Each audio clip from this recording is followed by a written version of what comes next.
Hello and welcome to our today's live talk. I'm happy to host you today.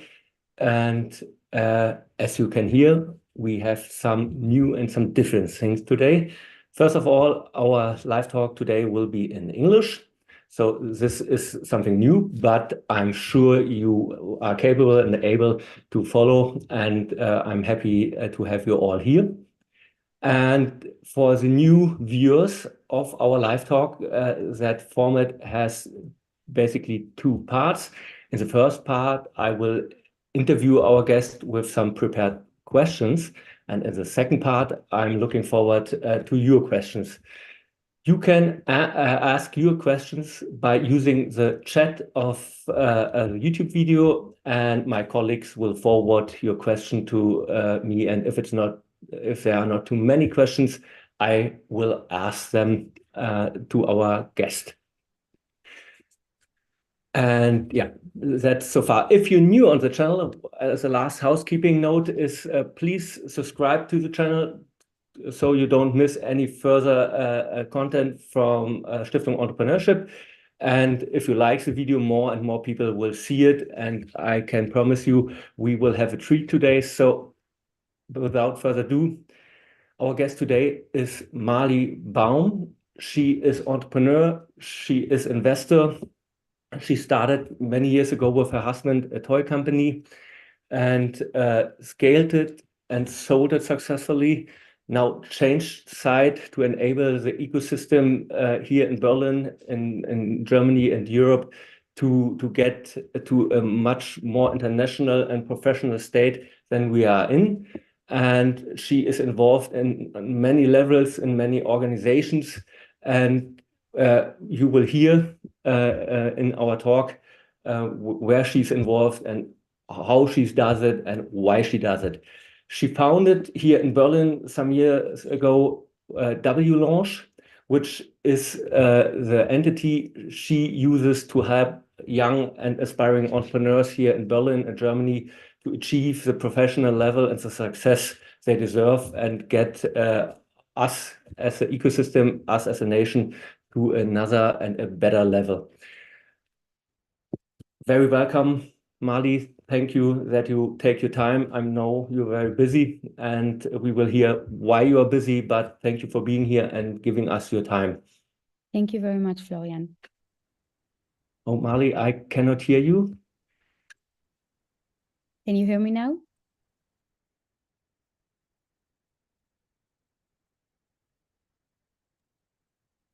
I can hear you very well. Can you check your audio, please? Okay. I have to look into the chat if we have some, if the audience can, if I do not hear you, hang on, let's see. We have a good, okay, my colleagues are hearing you.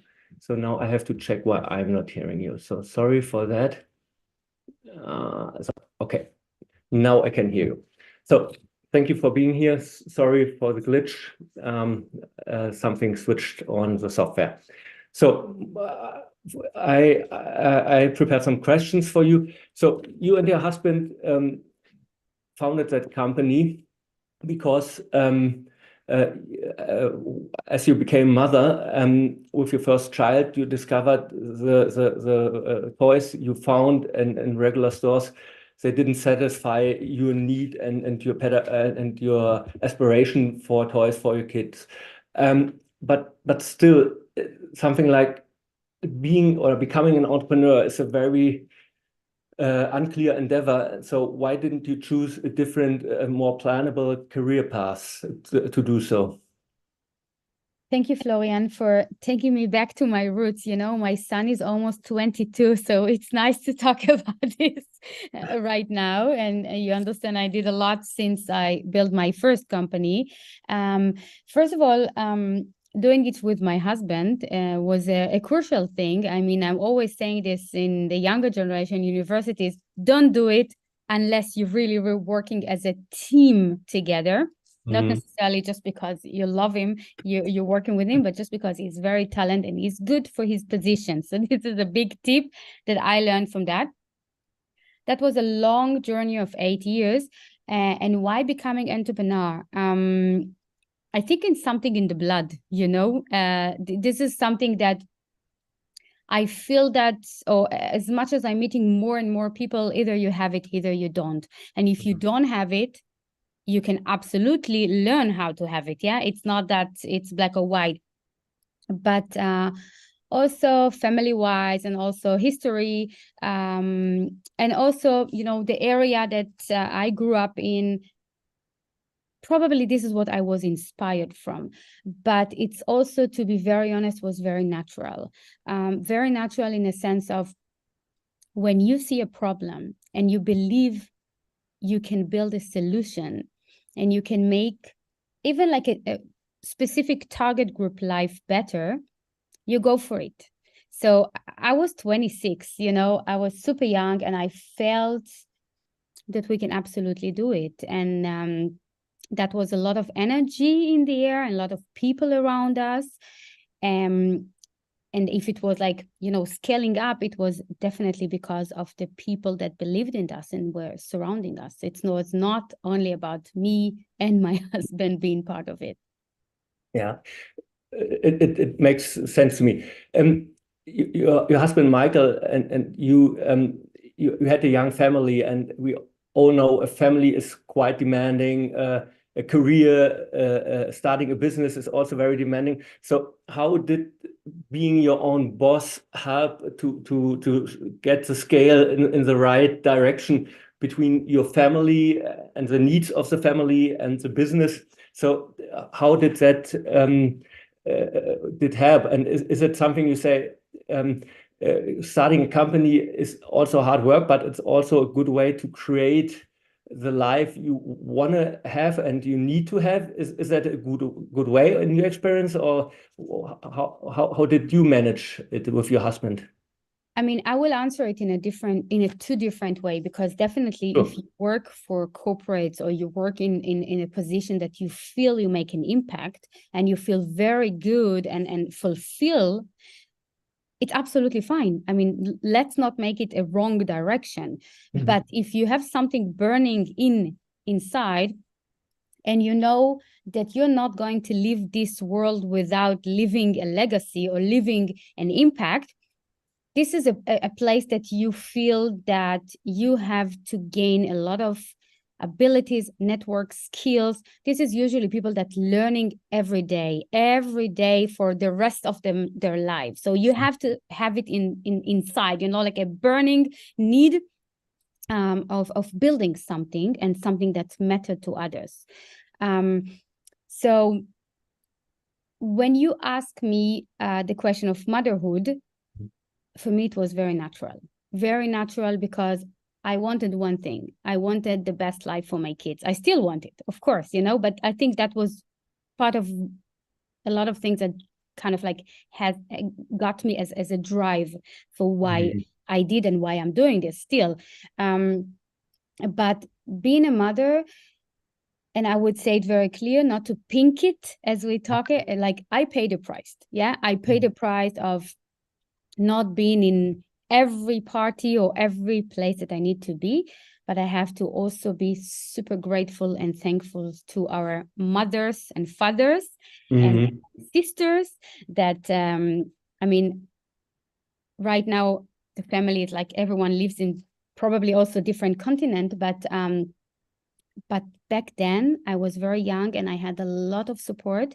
And if it's not a family, it's support that we brought to make it happen. Because every time we flew out for manufacturing in Asia, that was at least 2 weeks that you are off and off, because also time change or a time, it's totally different time zones. And I paid the price. I cried a lot, to be honest. I cried a lot, but I was convinced that I'm doing the right things, because I included my kids in every step in the way. And honestly, if you see even the boxes of the toys, they are there. Their friends from the kindergarten are there. We wanted real kids. So they knew exactly what their parents are doing.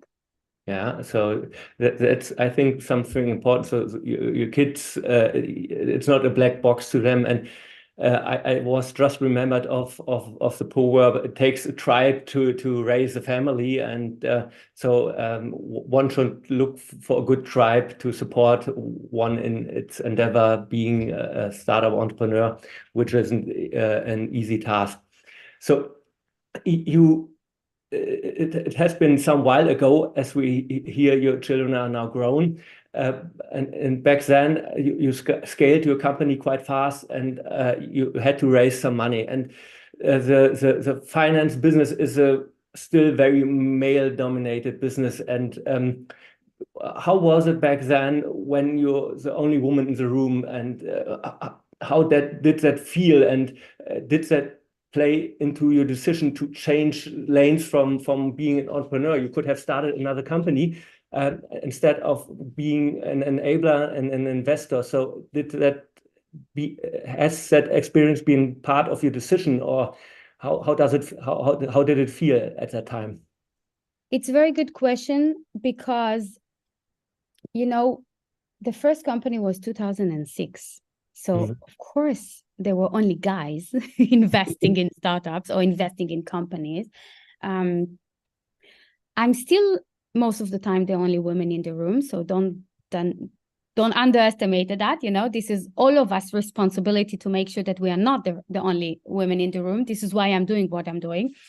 But back then I was very young, very thin, you know, and I know that all my investors step in because they saw the potential in me, but they also saw like other things that I'm teaching young ladies today to be careful from.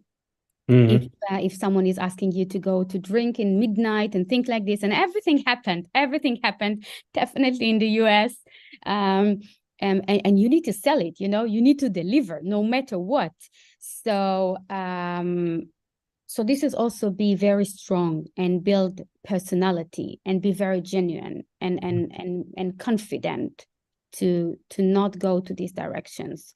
Talking with investors, it's, you know, some of them are good guys, some of them are bad guys, and there's a lot of stories, of course.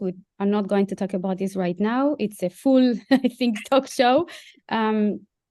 But the good guys are really good guys, and we should not underestimate that. And I was always having good guys, I would say fathers, husbands, you know, understanding the importance of supporting women. And even when we touch God, I would say, and put the, you know, the toys in the biggest toy fairs in the world, also in Köln, in New York, in China, in whatever, and you feel like, okay, I'm there, you know, I did it. It was thanks to these people that were care about our scale up, our potential. Of course, they also have financial incentive in this, but that's the win-win. So how I felt like I always need to extra deliver. Oh, forever. Yeah. How I did it, I always worked harder than others, forever. That's for sure. You know, my kids knows me, even in hospital, you know, when I got my second daughter, like I was with my laptop, you know, be sure of that. Yeah. I gained the trust. I built a lot of all my business on trust, on relationship, and it took time. So it was never comfortable space, okay?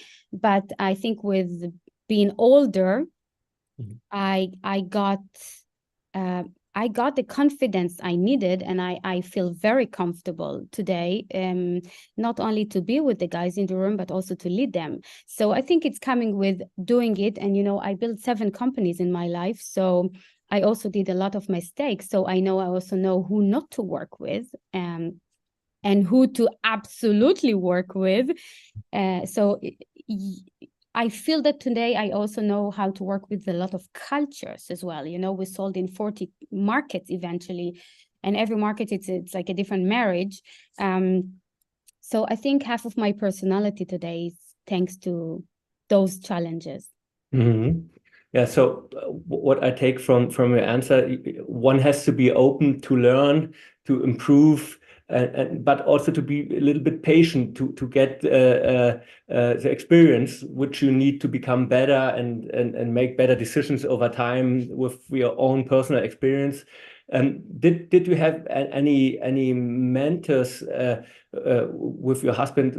I mean, for the market, it's you said a totally different world. So how did you try to bridge the gap between what you didn't know and what you should have known when starting a new market, a new region?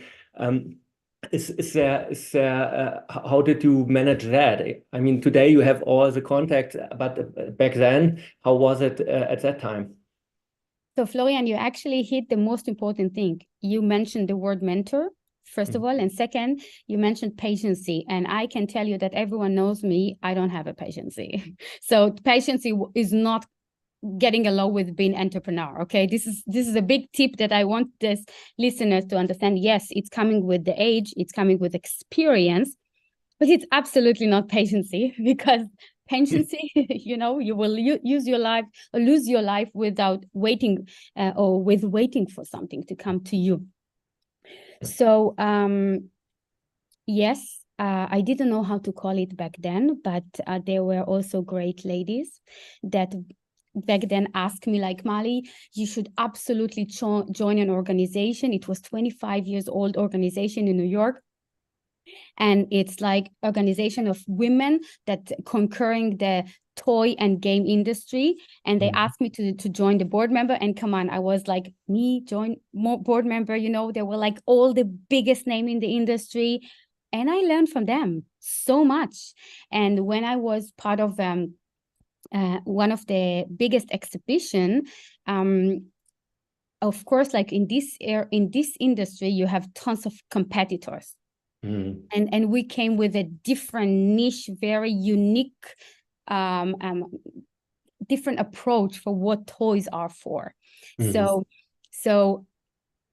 I would say there was one lady that until today, I know her and we are in touch. And she was, I think, 60 plus in her age. And she came to me and she said, Mali, you are me, but just younger. And it was like, wow, compliment, she's running like one of the biggest toy company in the world. And every week, like she didn't even ask to mentor me, but she said, like, I want to help you, and I don't know, she saw something I didn't see back then. So every week on Wednesday, she had 3 boys. I had like 2 babies, honestly, or toddlers. And we had every week on Wednesday a call, sometime meetings, and she helped me a lot. She teach me how to manage the motherhood, how to be one day off, nothing will happen, because I thought the world will stop, but nothing happened. And she gave me a lot of contact without even understanding. I mean, for her, it was one email. For me today, it's one email, but we're changing people's life here. So I learned a lot from working in America and working in different markets. And it's amazing. I mean, there are good people out there that will always see your potential that maybe you don't even see it yet. Yeah, thank you for that great answer. And I want to point out some little takeaway in just a little word you mentioned. It's something like you created a blue ocean, because toy industry went the first and the last new toy company. So dear entrepreneurs, look out for blue oceans in your industry, because if it's a new industry, you have a hard time. And if it's an existing one, you have to find a niche, which is a blue ocean. I'd like to switch gears and come more to the present day. I read in an Handelsblatt article that you are aiming to uplift the Berlin, the German, but also the European startup ecosystem to get more to an international level, which we are lagging. So what kind of activity are you bringing to the table to help us here in Germany to get better at the startup game? Because we got better, but we are still lagging. So what, in your opinion, what should be the focus, and what should we do to improve that? So in your professional opinion. First of all, there is a lot to do. And I have to answer in a very genuine way, in a sense of, we moved to Berlin 10 years ago following our family roots. Apropos, you mentioned my husband, so I can mention that was his dream. He wanted to live in Berlin no matter what. And we wanted the kids to grow up here. And when I came here, after, I would say that's the smallest details that I just shared with you right now.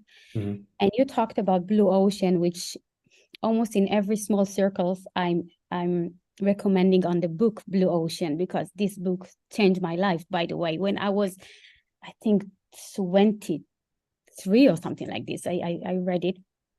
And then the Poor Dad, Rich Dad, between us, this is a present to my kids or my niece. When they get 18, this is what they're getting. When I came to Germany, I didn't see a blue ocean. I saw a desert. Because working with such a phenomenal ladies all over the world, doesn't matter the level in the company or entrepreneurship or mindset, entrepreneurial mindset. Let's say that's the basic. I knew that if I'm going to have my kids here, one boy, one girl, we have to feel at home. Of course, we feel at home, I would say family-wise, but we have to feel at home that there is innovation here. There is somewhere to grow here. So, of course, Germany is well known about, I would say, for its classic industry, entrepreneurship, of course, like manufacturing, mobility. That is something we're not going to take.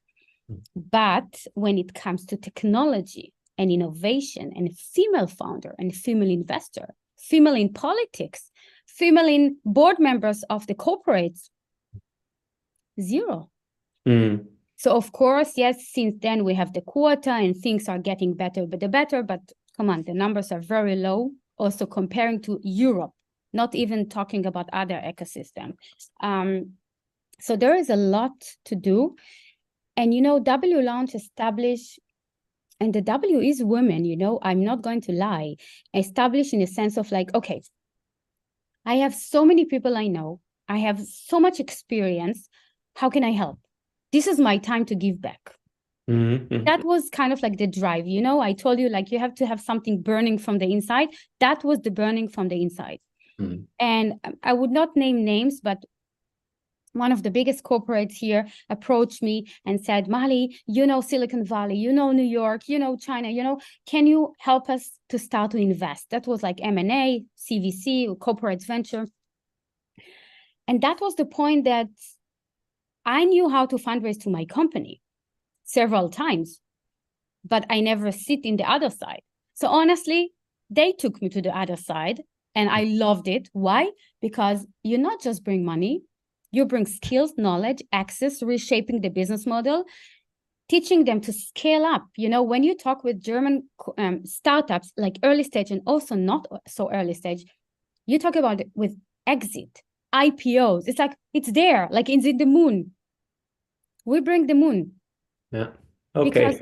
Because it's totally realistic.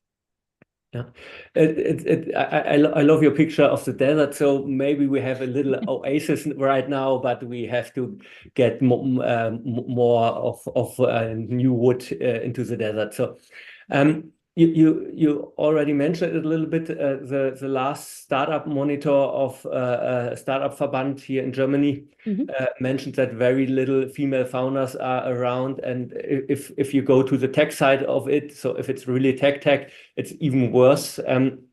And regarding the access to funding, it's still very poorly here in Germany and in Europe. So how do you and your team at WLounge, how do you support that to find the right people, the right networks, the right venture partners? I mean, money is plenty around, but you can have the wrong kind of money, as you mentioned earlier, and the right kind of money. So how do you support that? And can we get some basic idea what's the process like? How do we approach if you say, okay, this is an interesting company, I want to help them. How do you look at the company, at the founders, and how do you get that rolling, the ball in the right direction? Yeah. First of all, when I said desert, it was 10 years ago. Yeah, of course, there is amazing things happening here, and we should not underestimate it. Of course, more women are investors, more women aim for their financial freedom. And when I'm talking about entrepreneurship, it's not only deep tech. And today, it's not only women, it's diverse team, because we all know that diverse team are also performing way better. Mm-hmm. So what you're asking me is actually how you start all of it, how you approach if you need access. So there is a word in English that it's called hustler. There is a word in English that say you have a goal and you go for it. Mm-hmm. So everyone has to have his own goal. You know, one of the things when I'm mentoring people, and I'm mentoring a lot, sometimes it's like the personal development that has to come with the business development, because it cannot come separately. Yeah, when we are screening startup, we see if this person is, you know, ready for execution, not just having like a great business model. So what you just asking me right now is you surround yourself with the right people. If I'm talking in university in Humboldt or TU or AWR, it doesn't matter, and I see this, you know, spark in their eyes, I said, use your voice. I'm here and I'm open. The door is open, you know? So when you say this, they feel much more welcome. Mm-hmm. And this is how you start to build these circles, you know? So as a student, you don't feel like deserve or need, but there's a lot of things in WLounge, even like students, volunteers, internships, things that opening the doors for them in a very early stage. And honestly, I wish I had that when I started. Mm-hmm. So how to approach is super easy, and how to address it as an entrepreneur is just by approaching people. You know, today we have all the platform to also do it online. Yeah, so you sort of gave most of the answer to my next question. So most people say, how do I start? So interning, volunteering, stuff like that.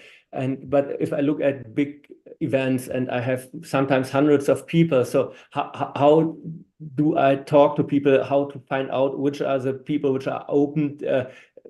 If I'm a little bit shy, what is a good way to overcome that and start a conversation and not waiting in the corner and hopefully somebody interesting will talk to me. So how is there some shortcut or something which helped you early on in your career to overcome this?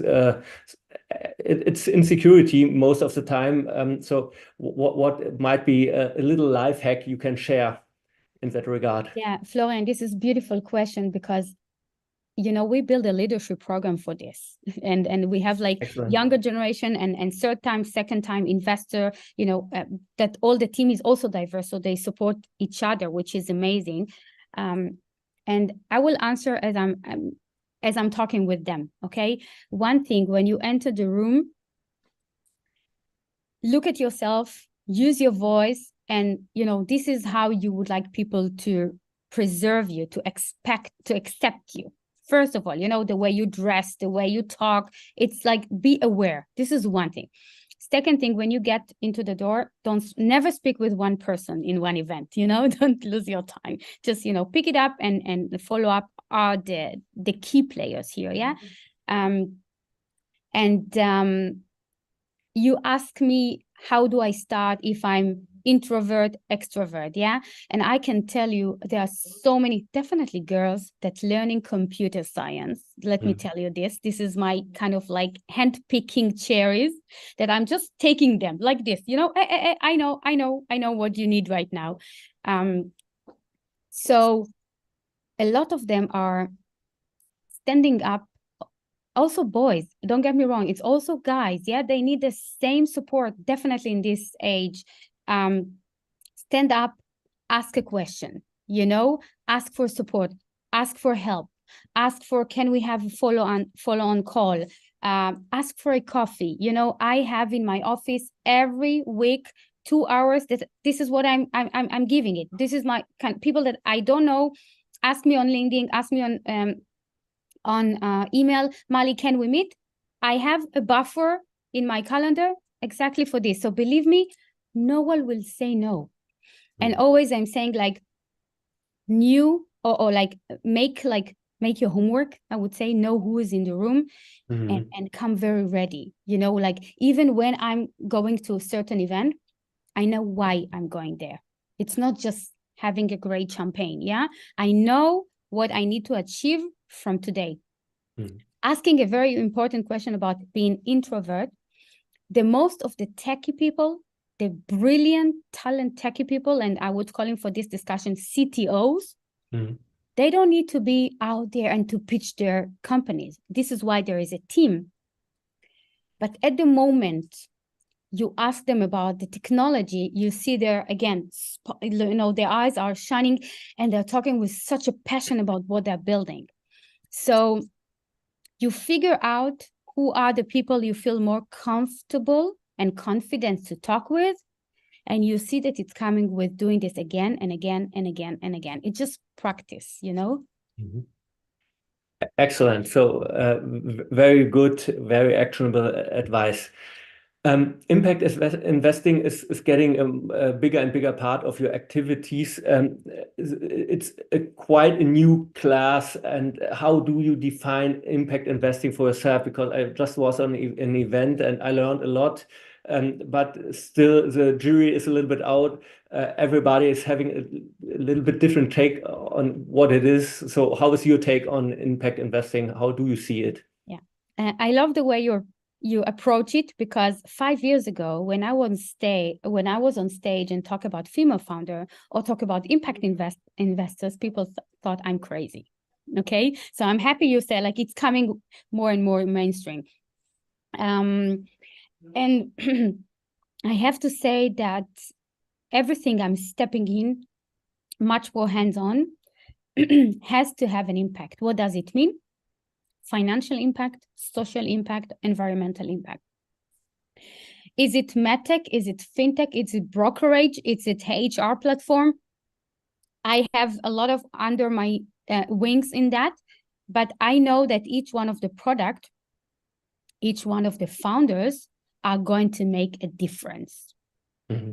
So if my role is to lift them up, give them the skills, the knowledge, and the capital, and never alone, you know, like sometimes I'm not stepping in capital, but I'm bringing others in because their capital is much more significant.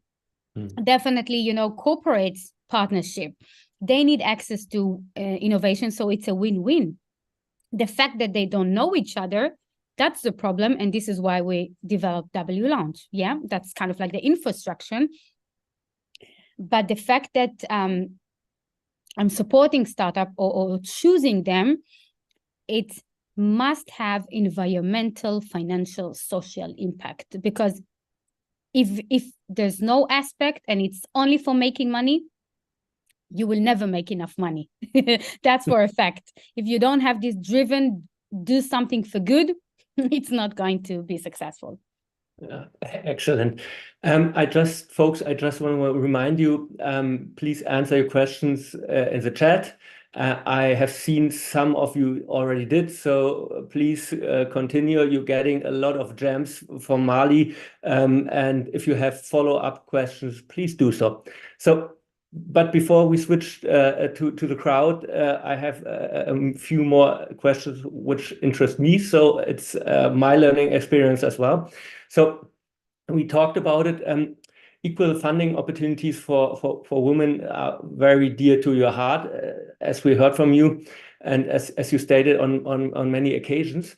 But what else is important to you besides that topic? So if we talk just about impact, what is a frame you try to improve also in that space, in that manner with your activities? Is there another area you like to push us a little bit further as a society, as an ecosystem? So I think in general in Germany, we have one problem, or one main problem, that it's called entrepreneurial mindset, which it's going through the whole layer of politics, public sector and private sector. So I would, because you asked me about areas, I would love to see it as a supply chain. You know, doing a toy company, I understand very well supply chain. So when you start as a student, by the way, also schools, because we did a lot of projects also with the Senate and others in schools. So you give them role models, you give them idea, you give them inspiration, okay? Then they say, I want to do it. Then we build a beautiful partnership with, for example, IBB Accelerator or AVL and SIB accelerators. And I'm part of many of them, so I don't want to name names. And then we said, like, okay, this stipendium is exactly for them, you know, after university. And we step in and we reshape the program so it will be super welcome also for diverse team and for female founder. And look at them today, 85% diverse team female founder. So it's a big success.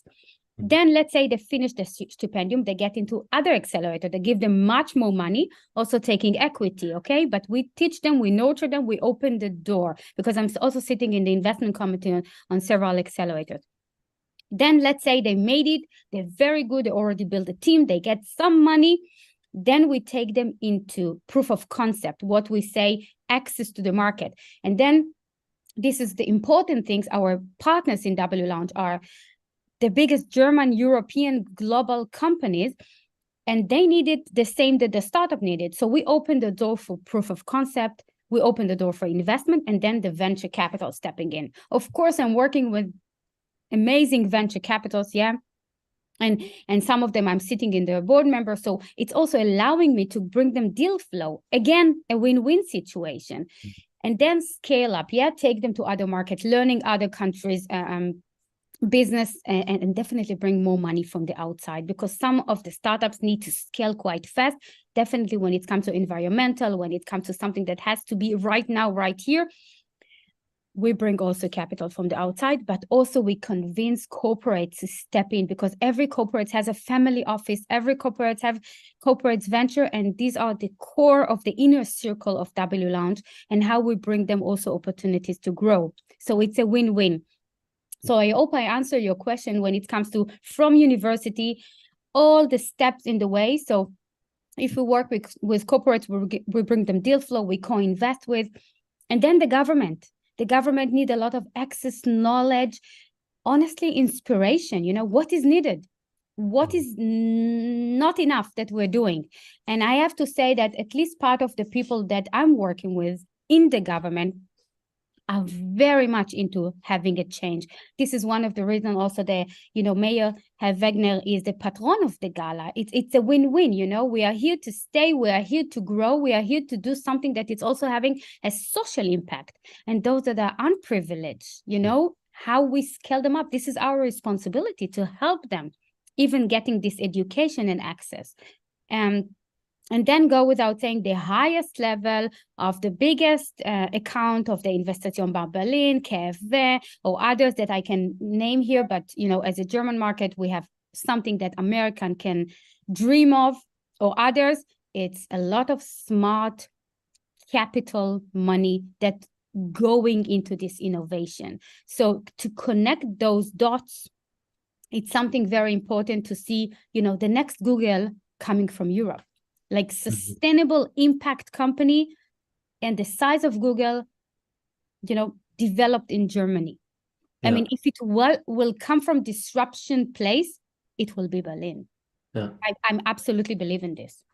I agree. So it's rather, instead of looking just a single point of impact, you're looking more at a process starting in schools and universities.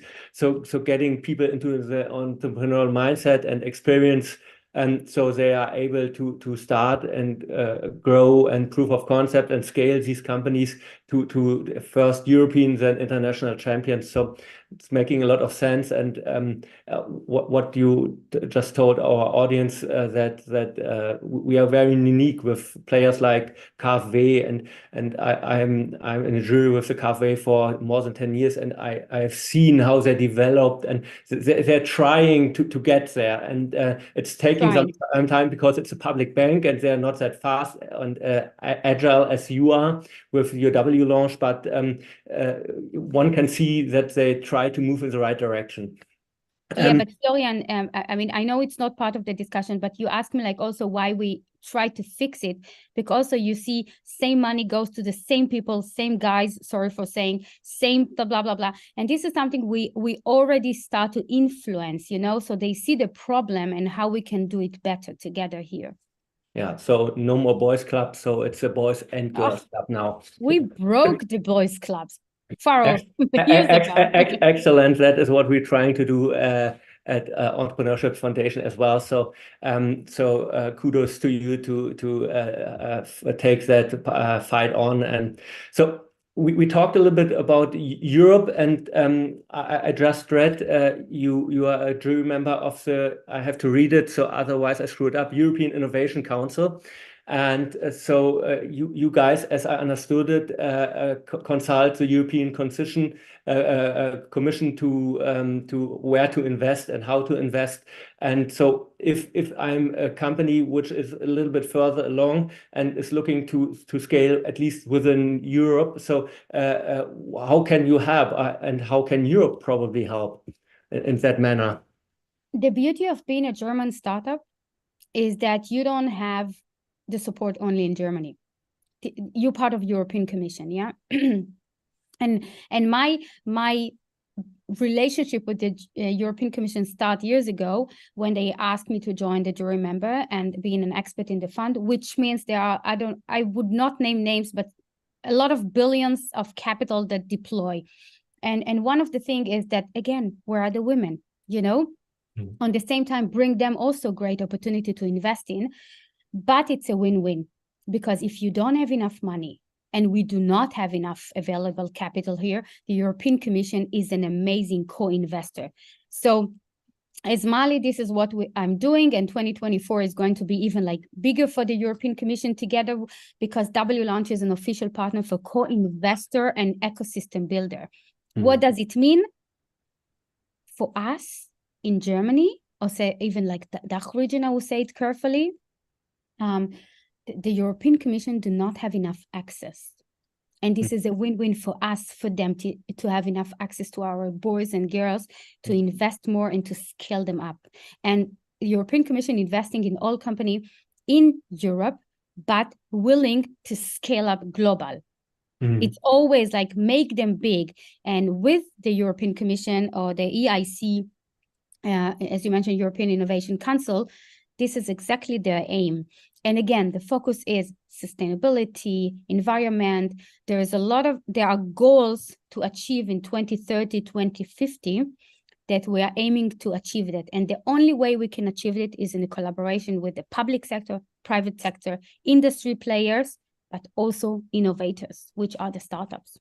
Yeah, okay. So excellent.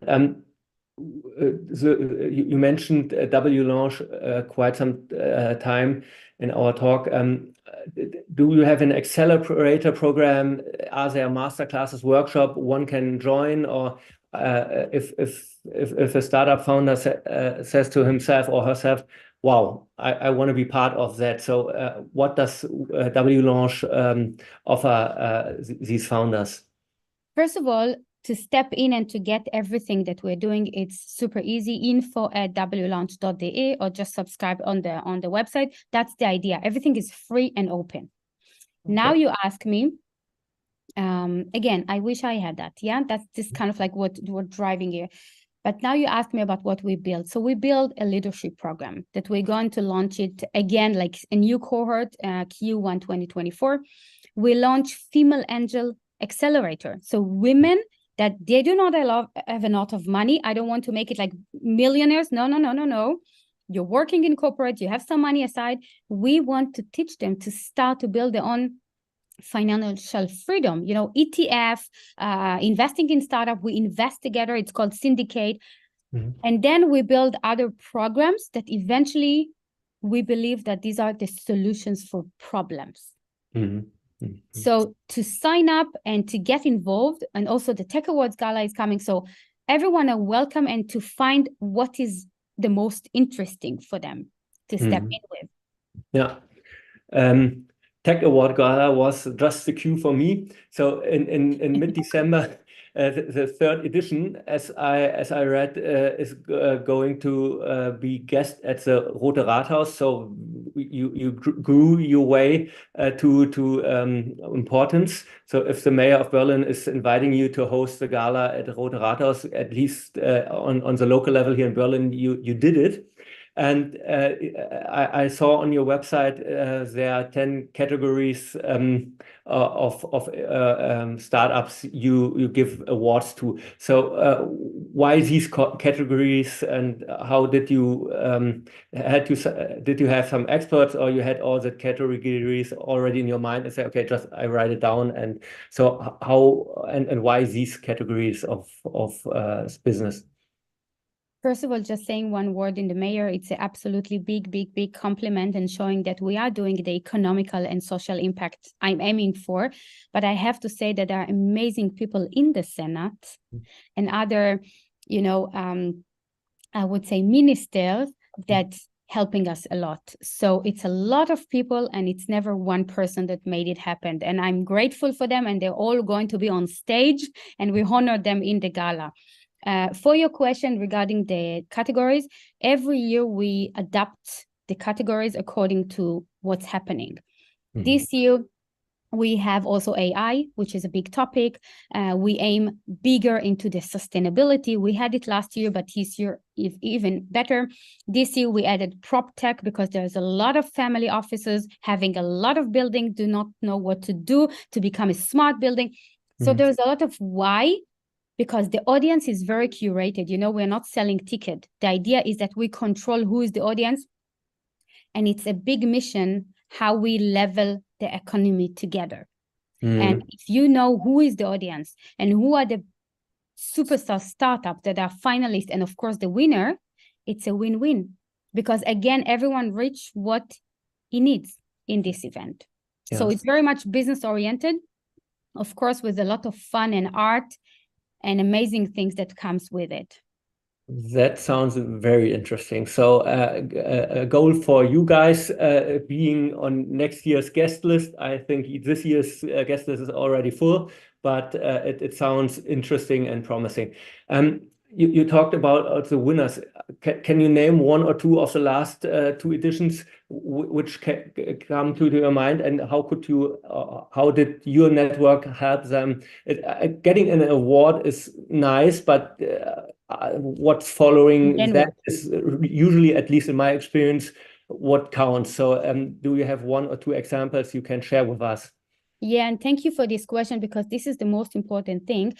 I think we are old enough to not talk about what we are doing or what we are aiming for, but let the success stories talk, So this is beautiful. Also, our head of communication doing interviews with those success stories. So last year, we made a beautiful exit, just because we nurtured them from zero to exit. And also all the acquisition process, being there, talking with them. It's a lot of psychological process, yeah. So this is very big success stories. And one of the company called EcoTrek, they sold to EcoVadis. I would not name the millions, but it was, I think, 7-digit and very big Berlin diverse team, female founder, also boys together. And other story I can share last year. You can hear Philip talking about this, and I'm happy he's talking about this openly. Marta, I would say digital health product. They won the healthcare category last year. Last year we had Patron Brigitte Hamon, the Bertelsmann, and of course she's always involved and we're doing great things together. Again, it's about relationship and the network. So one of her organization, RTL, they approached them and they said, hey, we are coming from the network of WLOUNGE, blah, blah, blah. And they invested in them, not only them, they were like the leading investor, 6.6 million. So eventually I can say that approximately 100 million, kind of like invested under the activities of the network. Again, it's not us or it's not me. It's about people that coming together and they are like a win-win for each other. So there are many success stories, go without saying, personal stories that, girls that coming out of the TU and then we are nurturing her and now she's working in VC and she's growing, her personality or professionality growing. For me, this is also a success story. Yeah, okay. So it can go very fast as I can hear. For this year, it's too late because your jury is already out looking at the candidates for this year gala. So when does the application period for next year's gala start? So if some founders say, okay, this sounds good, I want to be part of the gala next year, how can I apply and when does it start? Is there already a starting date, or do we better subscribe to your newsletter to be up to date when it's starting? You just name it. Subscribe to the newsletter, be on the LinkedIn. Everything is going on the LinkedIn, Instagram, all the channels that we are, of course, communicating with. And the newsletter is always, of course, like in person. When we never sell, we always share opportunities with the community. So for your question, every time when we have a date for the gala, 2 months or around 2 months before we open the application. This year, by far, we doubled the application amount and, by the way, also the quality. So I'm very happy. And then it's all over because the jury members are also superstars themselves, and they're also calling their own network. And we have like a team, and the team is publishing it. So there is a lot of waves, different waves, and corporates that are partners and venture capitals that are partners. Everyone publish it. So there is a different wave of calling. So I'm sure that if you're a startup and if you're in Germany, you heard about this. And if not, just please subscribe to one of the channels and you will be noted. At the moment, we will open the next one. Okay, so thank you very much. So this is about what I wanted to ask, and I'm looking at my clock, and we already filled an hour. And so we planned on 30 minutes, but it felt like 5 minutes. So thank you for doing that. So I have some questions from the audience, and some we already answered in our talk, but the 1 or 2 which are still missing, I would like to ask them if it's okay for you. Of course, of course. Okay. So I got the question, what would a founder and startup entrepreneur need to get interest of investors into his or her product? So how do I have to frame it to pique some interest? It's happening every day, so I will make it super easy. First of all, there are a lot of, I would call it events and online workshops and masterclass that it's always for free and everyone are welcome. And once you are there, there's always space for raising your voice, ask question, and approach. This is one thing. The other layer, and I just don't want to say it like, just do it, because I wish I had this capacity, just send me an email with your pitch deck. But of course, there will be never enough time for me to really be good enough in this, yeah?